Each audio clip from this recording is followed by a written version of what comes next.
Well, fear, anxiety, which is a form of fear, very common. For some people have it, many have it in the background continuously.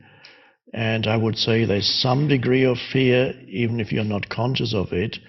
If you're totally identified with the egoic mind, you will have fear, if only in the background, and it may come out in other forms. It can express itself as anger. If you look at anger closely, you usually find hidden underneath the anger is a state of fear. So, if there's fear, one important thing is to, of course, you need to direct your attention to it. You acknowledge that there's fear. The important question that arises is, are there any thought processes connected with the fear? In other words, what are the thoughts that your mind is producing while you're feeling the fear? Is it possible that certain thoughts that you think frequently or habitually produce the fear? Is it possible you project yourself into the next moment, into the future moment, excessively, trying to control something that you have no control over? What's going to happen to me? Or creating an imaginary scenario of loss that you might suffer. It's not happening now, but it might happen. And many things that the thought activity, excessive thought activity, often creates scenarios of things going wrong that are not happening now, may never happen, often probably will never happen. And even if they did happen, the actual situation would actually be easier to face than the imaginary situation in your mind, because there's nothing you can do, there's no action you can take to remedy an imaginary situation except to stop thinking it. But if an actual situation arises, you face it and you give it your attention, and then you take the action that you need to take. But an imaginary situation, you're totally at the mercy of it, so it only exists in your mind.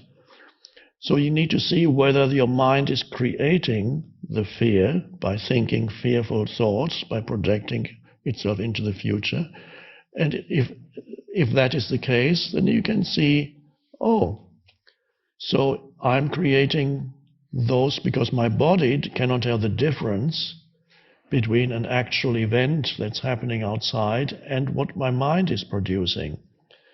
So when I'm thinking thought, my life situation is critical, if this is basically what your thoughts are telling you, then your body believes that this is the actual truth, that you are being threatened at this very moment. The body doesn't know the difference, that the tiger isn't in the room. The threatening presence is your thoughts.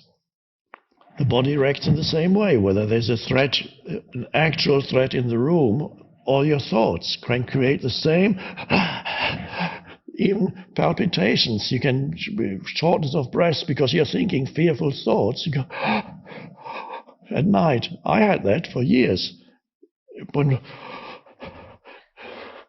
Awful state. It's insane. It's a disease, but nothing is happening. Absolutely nothing. There's a quiet room. Nothing. It's all happening in the mind. So if that's the case, see, okay, then you need to tackle the thoughts because they will cause the fear.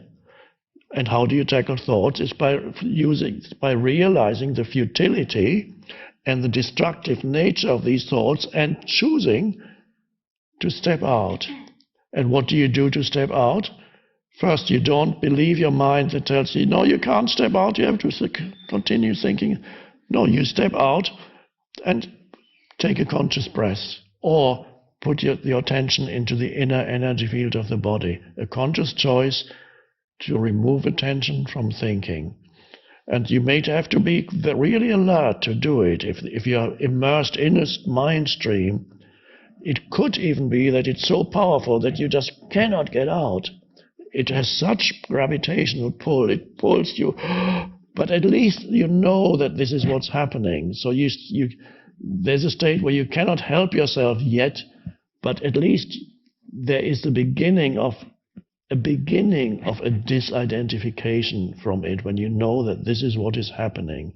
So there's a part of you that knows this is not totally real. This is the fears being produced by my mind. Or those early stages, you may not yet be able to step out of it. It may be so strong that you're still totally in the grip of it, but at least you know that you're in the grip of it.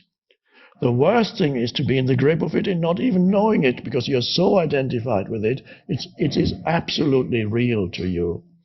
So even to know that this is happening is already a step forward.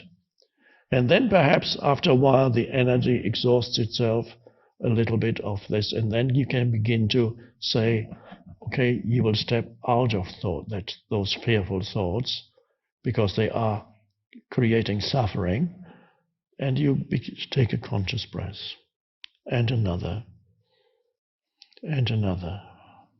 And then begin to feel the inner energy field of the body. Whoa.